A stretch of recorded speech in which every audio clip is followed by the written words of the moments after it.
Hey guys, welcome back to my channel. If you're new here, I'm Toni and I'm a homeschooling mom to 4 kids. We're going to talk today about why we started homeschooling in the first place. Sometimes there's hard days and moms need encouragement on hard days. I need encouragement on hard days too. We go through seasons that are a whole lot harder than others. And as a homeschooling mom who your kids homeschool, everything that is involved in motherhood just completely takes up your entire day, 24 hours a day, really. It can be a lot.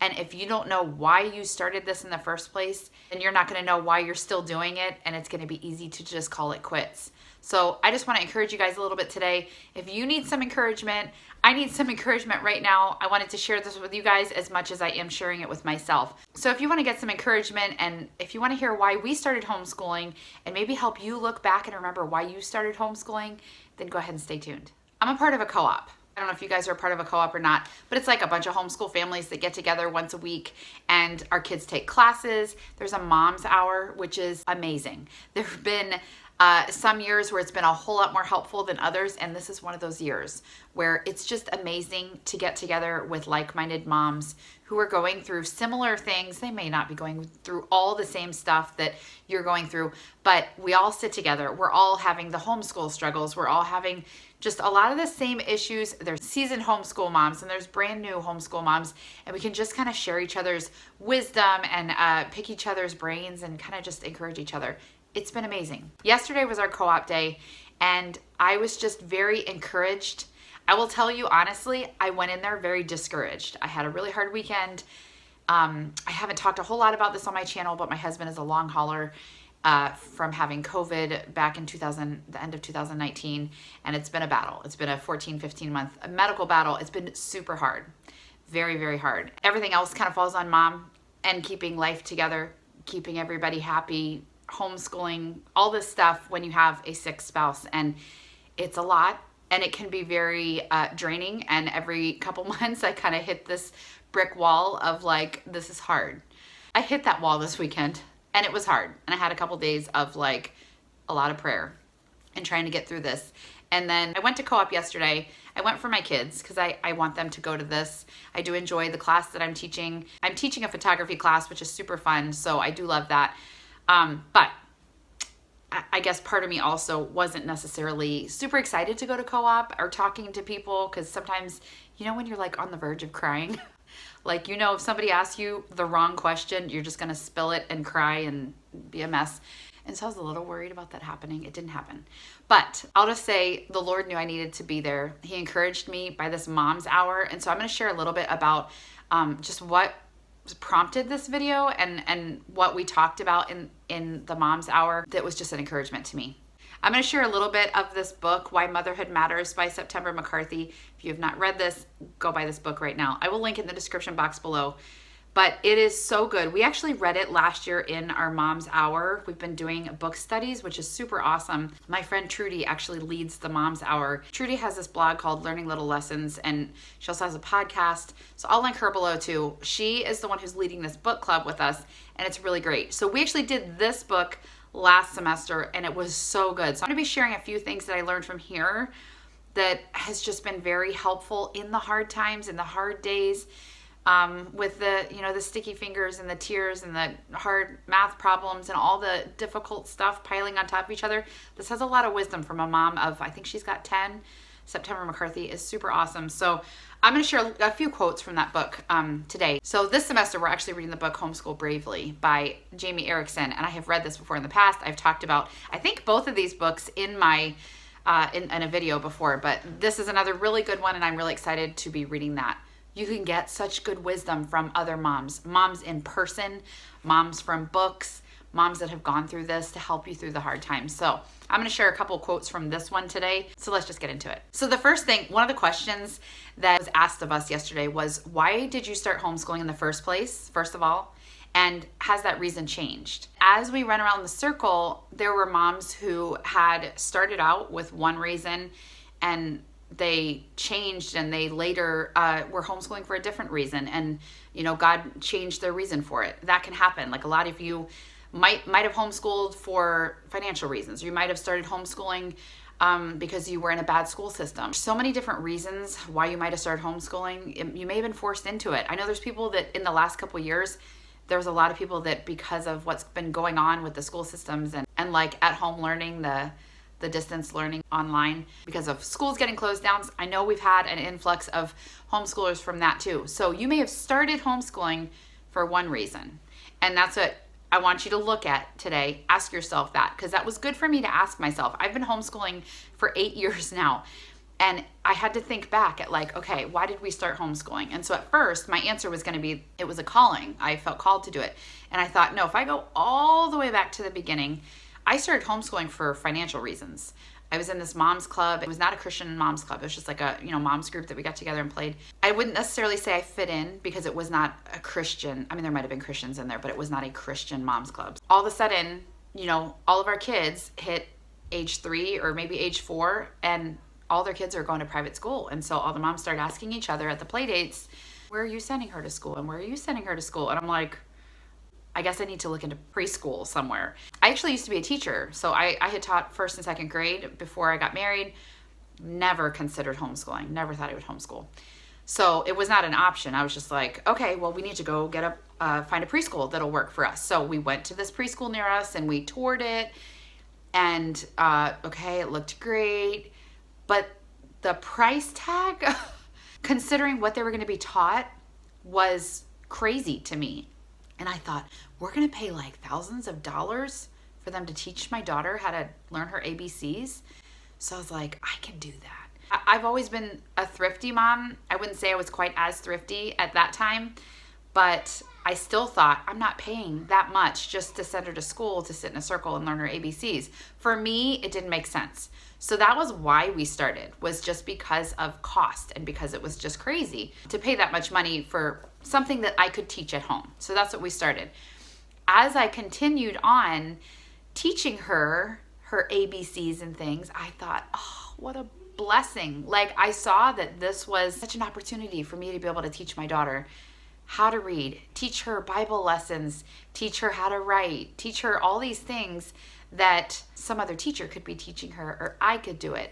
And so I started to feel like all of a sudden that this was a calling. This was something that God had called me to do. That was it. I am supposed to homeschool my daughter. Now I will tell you, I did not grow up in an area where homeschooling was a big thing. Like right now I live in an area where homeschooling is big. It's fine. It's accepted. It's great. I didn't grow up in an area like that. So where I grew up, like there were a couple homeschoolers at our church and they were different. I'll just leave it at that. And I didn't think, I said I would never homeschool, never, ever. And so it was definitely a calling because it wasn't something I had desired to do. I went to public school growing up. It just wasn't something that I ever felt like I should do, needed to do, or anything. And then God called me to it.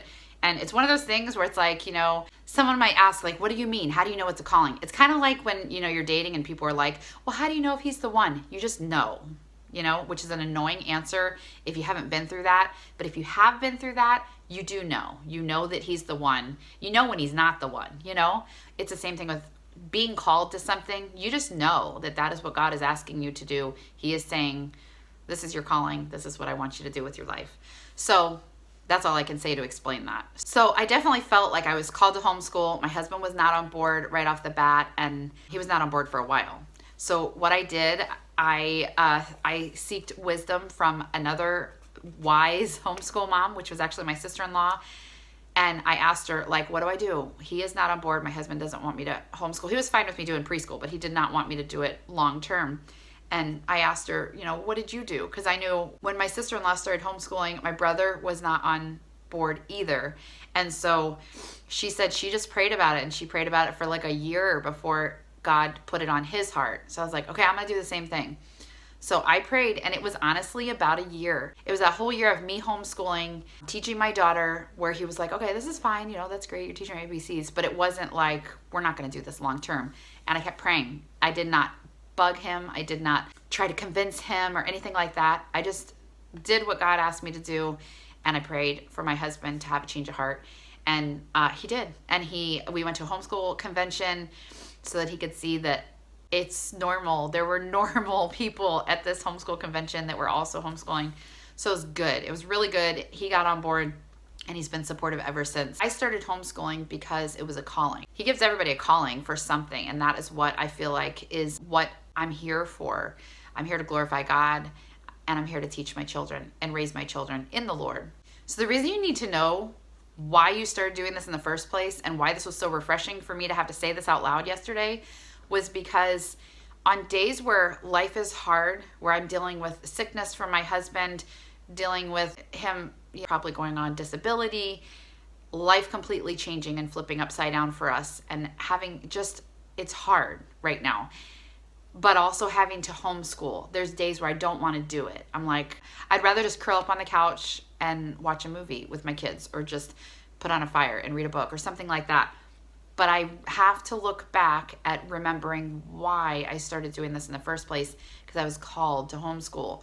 I need to train these kids. This is an opportunity that has been given to me that a lot of people can't. There's a lot of people that can't afford to homeschool. So far, we have been blessed to be able to afford for me to stay home, and we've lived off of one income, and that's fine. That's why I'm thrifty, because that's how we're able to continue to do this. When there's days where you don't want to do it, if you don't remember why you did it in the first place, it's easy to be like, I mean, what if they were in school? I could be that mom that wears yoga pants and goes to the Starbucks and shops with a coffee. I don't drink coffee, but I could get some frou-frou drink and walk around and just shop. That could be me. I could have a really clean house. We talked about that yesterday too, where it was like, you know, having your kids at home all the time, it's really hard to keep a clean house and stuff like that. It's hard to do a lot of things for you, but you know that that is a sacrifice you're making to be able to homeschool your kids. And if it's a calling, you know that God's going to bless you, and he's going to bless your family. He's going to bless your kids. So I'm going to read something in here from the Motherhood Matters book. It says, I cannot be everything my children need unless I give them a daily dose of the living, breathing God in their life. When the day comes that I cannot be there to fix something, they won't know to rely on God first. And that's why we start our day with Bible time. That's why it doesn't matter what curriculum you use. It doesn't matter if you just open up your Bible and you read from the Bible with them. Make sure you're teaching them to rely on God first. In these hard times, right now, when life is hard and it's uncertain, we've had like a complete year of uncertainty. If I don't rely on God first on those moments where you just don't even know what to say, you don't even know how to pray, but you know, if you rely on God, he's going to carry us through this. And there are times, I mean, I struggle sometimes with just being really strong in my faith, because it's not easy when the times are hard. I've got such good friends that have encouraged me in the last couple of days, just knowing that I was having a hard time. Anyway, you need those friends to encourage you who are like-minded friends who also love God and are serving God. And it's just amazing. But knowing that you are teaching your kids to rely on God first, then you're going to keep this generation going of a family that turns to God in the hard times, the good and the bad times. So another thing that she says in this book, which is a huge blessing with homeschooling and something that moms who send their kids to school, they have a shorter window of this time to devote to their kids, because, you know, the kids are gone for 6 to 8 hours a day, or however long a school day is. And then they probably come home and they might have sports and they might have homework, and then you've got just this tiny little window to spend them with them. We have all day. And yes, sometimes it feels like, they're here all day. But also, it's such a blessing. So I'm going to read this little thing that she said. This is talking about the child with the love language of quality time.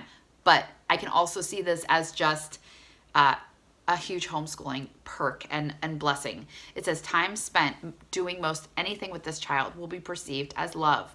Whether you sit on the couch or have an attentive, intimate conversation, or hang out as a family in the living room with everyone doing something different, you have that opportunity to do that and to spend that time with these kids.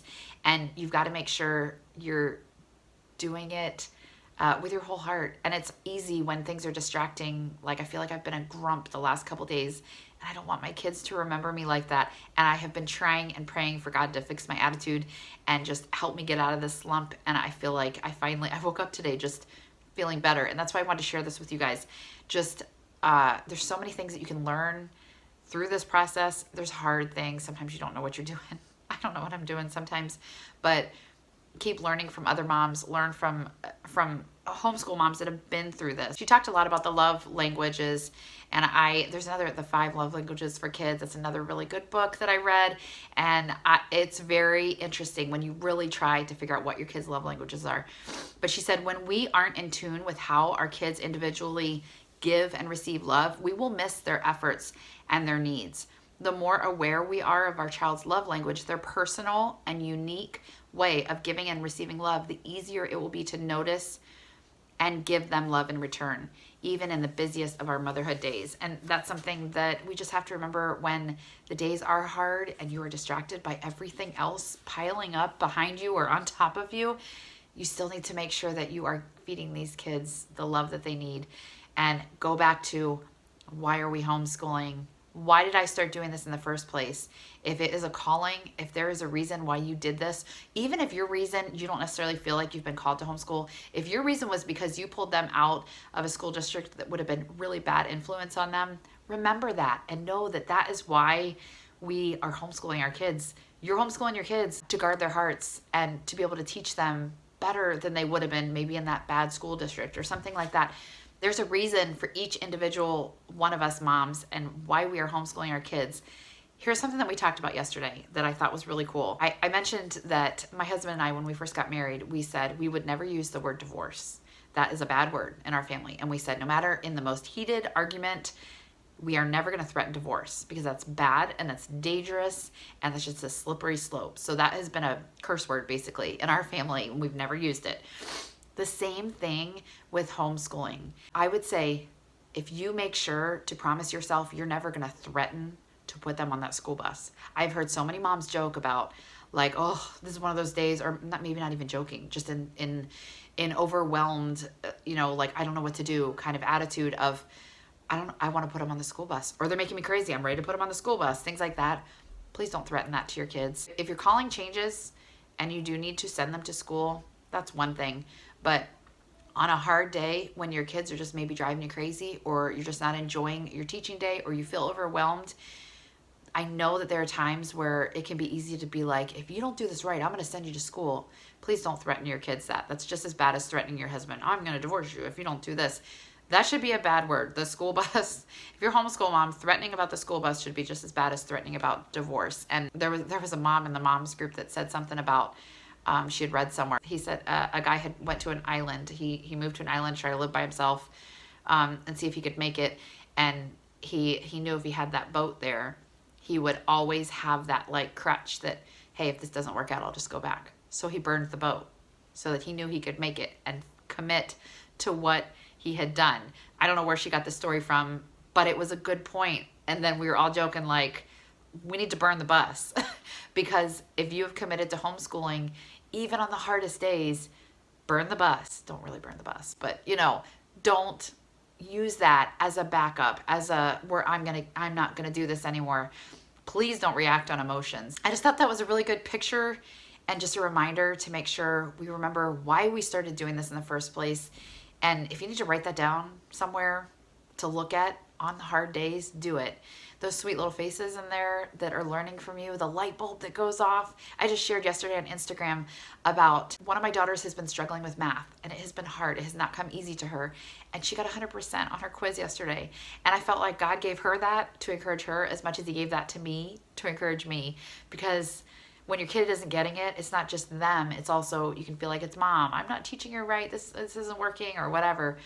She had like a 100%. She had a 94, a 95, and like a 93 or something like that on her last 4 quizzes and tests. And that's amazing. And God gives you those things to encourage you to keep plugging through, because there's going to be days where it's hard, but there's also days where he gives you just that little glimpse of encouragement, and you need to recognize it. And we need to give God praise, because he is the reason why we are still here, and he's the reason why I'm still able to teach my kids and why we wake up every morning. So there's a whole lot more wisdom in this book, but I don't want to make this too long of a video. So get this book, read it. I have a ton of things highlighted. This was really good. I will link, like I said, I'll link this in the description box. So it's kind of all over the place today, I feel like, but I hope that I gave you a picture of what's been on my heart, and just that we can do this We need to remember why we started doing this in the first place. See it as a blessing that we still can, because as soon as it's taken away in a way that you didn't necessarily want it to be taken away, like if I have to go back to work and I can't homeschool my kids, I'm going to wish for these hard days and wish that I could still be doing that. And you got to remind yourself of that, because on the hard days, it's hard to picture that. So I hope this was encouragement to any of you moms that are struggling. I know this time of year is hard. It's cold and it may be snowy where you are and gloomy. And we've all been going through a weird, hard life lately because of all the stuff going on in the world around us. So I'm sure there is something in your life that has made things difficult, but keep plugging away and find a friend to talk to and pray with. And I just hope that this encouraged you guys. If you liked this video, please give me a thumbs up. I really hope that this was an encouragement. If you like hearing about homeschooling, encouragement, I talk about curriculum. If you like thrifty stuff, mom life, make sure you subscribe to this channel if you're not yet subscribed. I'd love to have you as a part of our Thrifty Homeschool family. So thanks again for being here, and I will see you next time. Bye.